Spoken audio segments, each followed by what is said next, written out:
Now that we understand momentum as well as adaptive learning rates, we see how they are combined together in a single algorithm called ADAM. So how does ADAM combine the best of both worlds? First, let's look at the first moment, which represents the momentum. So firstly, we have our decaying sum of gradients scaled by our decay rate and added to our scaled down current gradient iteration.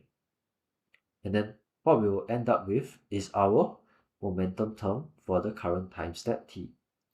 Similarly, we have our decaying sum of squared gradients, once again scaled by this beta decay factor and a scaled gradient squared added to form our VT term, which is basically our term to scale our adaptive learning rates at this time t.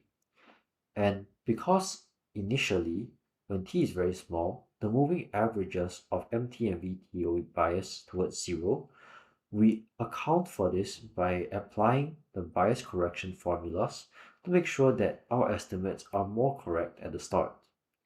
And finally, let's look at this update formula.